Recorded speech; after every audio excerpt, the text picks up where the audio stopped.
Il y a un autre domaine, par exemple, sur lequel j'ai beaucoup insisté dans le livre, c'est l'art et le divertissement, parce que c'est très important. Vous êtes dans une société, internationalement, une société... Vous savez, Umberto Eco, l'écrivain italien, dit « Nous sommes dans une situation de la carnavalisation de la vie ». Tout est sujet au jeu. Mais ça, nous, on le savait, le Coran et le Karim, il nous parle de la vie. C'est-à-dire, c'est un jeu, si vous n'avez pas le sens des finalités, ça devient un jeu. Et on va vous prendre par la mode et tout ça. Et nous, vous avez des enfants chez vous, dans votre salon. Et certains d'entre vous, dans leur chambre, quand ils les laissent avec des ordinateurs.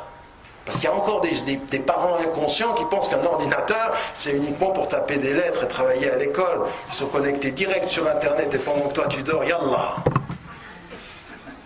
Mais attention, c'est pas pour surveiller, mais de comprendre la responsabilité. Je veux dire, il y a des choses que vous surveillez chez vos enfants qui sont des protections, qui sont des marques d'amour. Le laisser-faire par rapport à des enfants, ce sont des actes parfois c'est grave ce qui peut se passer. Et donc aujourd'hui, dans la culture, la musique, dans l'écriture, tout ce qu'ils peuvent avoir, internationalement, c'est problématique. J'enseigne à l'université au Maroc. Et j'y vais dans l'enseignement 2 fois par année. Mais vous ne vous rendez pas compte. Avec certains des jeunes, j'avais l'impression, mais j'étais encore plus à Paris qu'à Paris. C'était pas le Maroc. Il y en a certains, ils ont une tête colonisée. Les références musicales, les références intellectuelles, les références de mode, les gens qu'ils connaissent. Alors on fait comment? On éteint les téléviseurs? On dit c'est haram, tout est haram? C'est pas possible. Donc qu'est-ce qu'on fait de ce point de vue-là? Qui va nous apporter quelque chose là? C'est pas un cher qui a fait toute sa vie la charia. Il peut pas être un expert en art et en environnement, en tout ce qui est divertissement. Il nous faut des choses nouvelles. Alors, parmi vous ici, il y a des gens dans leur domaine, ils ont des compétences, mais ils font un complexe d'infériorité. C'est-à-dire, je peux rien faire. Moi, j'ai pas la connaissance islamique. Attention, la connaissance islamique, elle ne se mesure pas uniquement parce que vous connaissez des hadiths et des versets. Non, c'est votre conscience éthique qui détermine aussi la pureté de votre cœur. Inna akramakum indallahi atqakum. Allah Ta'ala dit, c'est la présence de Dieu dans votre cœur. Donc vous pouvez être un informaticien, vous pouvez être un footballeur, vous pouvez être un médecin, vous pouvez être un économiste, vous pouvez être ce que vous voulez. Le plus important, c'est cette conscience de ne pas faire le haram, cette conscience de rester dans les normes. C'est ça que vous devez chercher. Donc à partir de ce moment-là, ce qu'il faut, c'est vous engager avec vos compétences dans ces différents domaines-là. Et dans ces différents domaines-là, on a besoin localement de gens qui puissent s'engager. Et puis, simplement pour vous dire, et je conclus, tout ce projet-là maintenant, à partir de là où je me situe, ce que je suis en train d'établir avec des relais dans le monde musulman, comme des relais ici en Occident, c'est la traduction concrète de ce projet-là. C'est-à-dire des groupes de travail, savants d'Occident, savants d'Orient, spécialistes des textes et spécialistes du contexte, et sur certains domaines de commencer à faire un travail ensemble, c'est-à-dire une production intellectuelle qui soit à la portée des questions qu'on doit se poser et des réponses que l'on doit apporter, incha'Allah. Wallahu a'lam wa a'la wa ahkam. Wassalamu alaikum wa rahmatullahi wa barakatuh.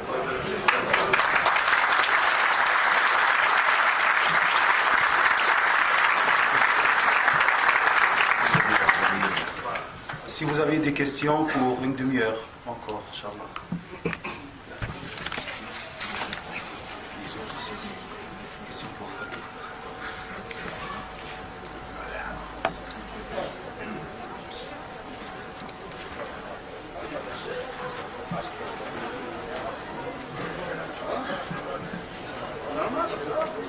Je commence avec ces questions. Bismillah. C'est par écrit, hein? C'est par écrit, donc je réponds en première déjà.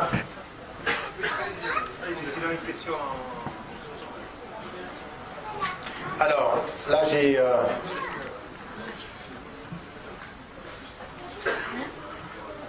Quand sera-t-il enfin possible que les traditions des pays musulmans puissent évoluer en fonction du temps et de la société, sachant que c'est les hommes qui les ont créés? Alors, là c'est une question peut-être extrêmement générale, mais je pense que, encore une fois, la situation dans les sociétés majoritairement musulmanes, elle est extrêmement difficile. On a l'impression que les choses n'évoluent pas, mais en même temps, soyez moins négatifs que cela. Parce que souvent on a l'impression, nous aussi, on vit en Europe, que ça évolue ici et que ça évolue pas vraiment dans le monde majoritairement musulman. C'est pas vrai. Il y a beaucoup d'évolutions dans le monde musulman aujourd'hui, mais ce à quoi nous devons travailler effectivement, c'est à l'ouverture politique, c'est-à-dire à plus de liberté dans les sociétés majoritairement musulmanes. Il faut ouvrir l'esprit critique dans les sociétés majoritairement musulmanes, beaucoup plus, une éducation qui soit fondée beaucoup plus sur l'esprit critique. Et je vais vous dire une chose, ça c'est une chose que nous avons à dire depuis ici, et qui doit se passer dans les sociétés majoritairement musulmanes de façon claire, mais nous avons aussi un rôle à jouer, nous, de là où nous sommes, d'apporter notre contribution à ce débat critique, d'apporter notre contribution au fait que ce qu'il faut, c'est aussi une ouverture des sociétés majoritairement musulmanes, c'est-à-dire la critique des dictatures, la critique des systèmes d'enseignement, la critique de ces enfermements idéologiques que nous avons aujourd'hui, la critique de ces pays où vous êtes élu à 97%, à 97%, vous êtes élu comme président, enfin vous savez qui je veux dire.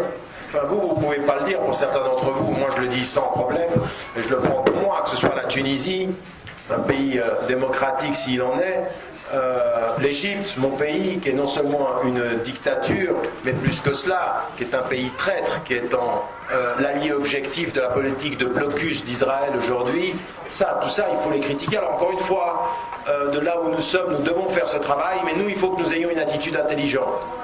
L'attitude intelligente, c'est que nous devons avoir plusieurs voix qui parlent de ces critiques, mais il ne faut pas que les gens s'exposent inutilement.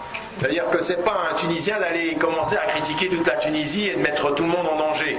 Donc s'il y a quelque chose qui ne va pas en Tunisie, si quelqu'un est courageux, il y va. Mais ça ne veut pas dire que l'autre il n'est pas courageux. L'autre il a peut-être de la famille, il a peut-être des intérêts, il a peut-être des choses à préserver. Donc on peut se répartir le travail critique, ça c'est aussi notre responsabilité. N'oubliez jamais d'où vous venez pour certains d'entre vous. C'est pas parce que vous vivez, parce que moi je crains énormément de choses, et on en a des exemples, c'est-à-dire des femmes et des hommes qui se sont installés, qui sont devenus suisses et puis la seule chose qui les intéresse c'est la maison, la voiture, le salaire et le bien-être. Et après tu commences pas à m'énerver, à parler des choses, attention, tais-toi. Non. Les petits bourgeois de l'islam suisse, ça va. Non, il ne faut pas ça. Il faut aussi un discours, et pas simplement émotivement par rapport à la Palestine, parce que l'une des choses qui produit la Palestine, c'est aussi la démission des États arabes, c'est aussi la démission des sociétés arabes. Donc il faut garder quand même cette voie ouverte à la critique et puis l'encourager. La pensée par procuration, où serait-elle due au fait que nous soyons musulmans par héritage? Ça peut être le cas qu'on pense par les autres, mais maintenant vous avez des circonstances. Les musulmans à travers le monde ont des opportunités importantes d'apprendre l'islam, et en particulier en Occident, il faut cesser de penser par procuration, il faut se faire son idée, il faut chercher ce savoir-là, et c'est la responsabilité de chacune et de chacun. Qu'est-ce qui selon vous serait une cause pour un moratoire de l'application des hudud en Arabie Saoudite? D'accord. Bon, j'ai déjà beaucoup répondu à cette question, et certains... Il faut savoir ce que j'ai subi après ça.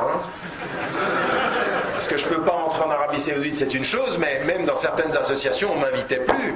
C'est-à-dire la moitié des associations en Grande-Bretagne ont cessé de m'inviter pendant quelques années jusqu'à ce qu'ils aient compris ce que je voulais dire.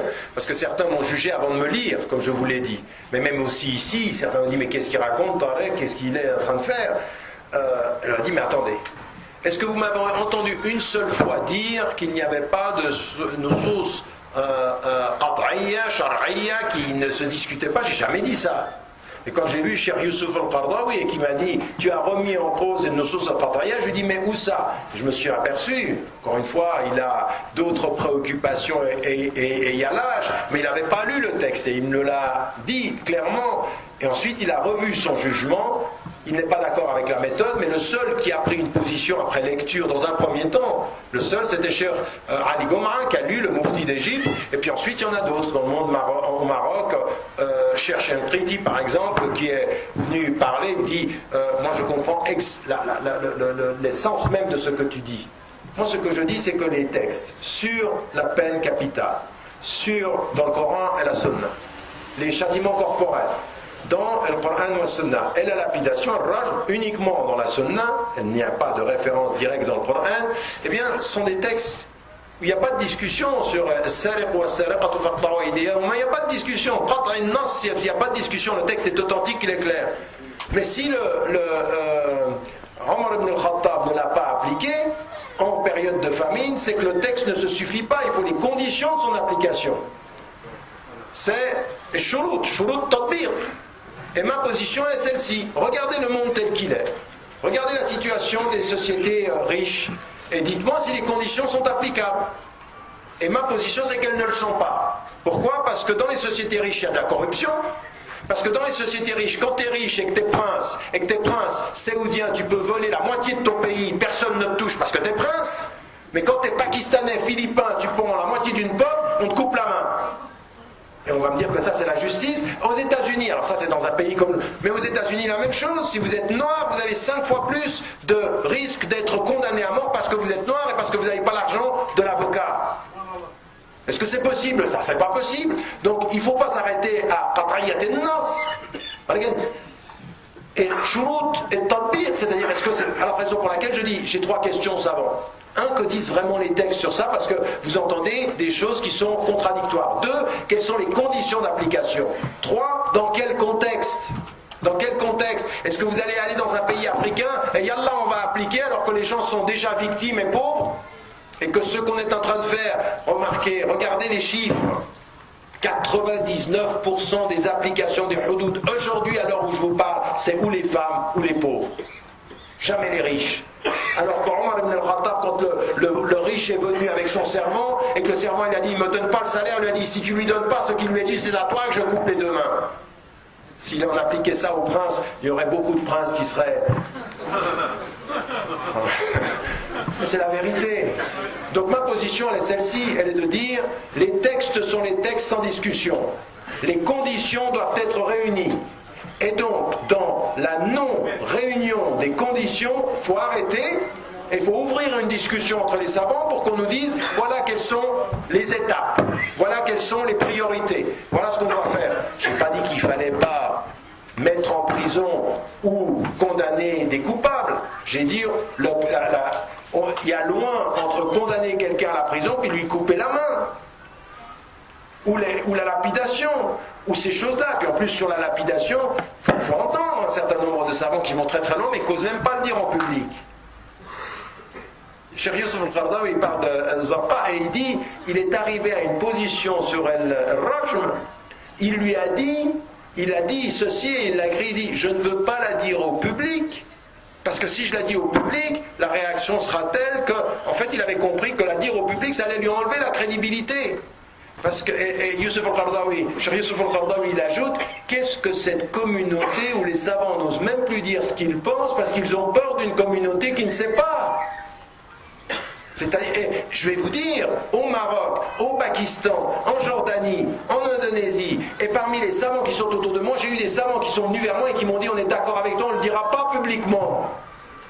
Pourquoi? Parce qu'ils ont peur de ce que la réaction de gens qui ne savent pas, ou qui n'ont pas lu, qui ne voient pas les objectifs, et qui viennent juger comme ça.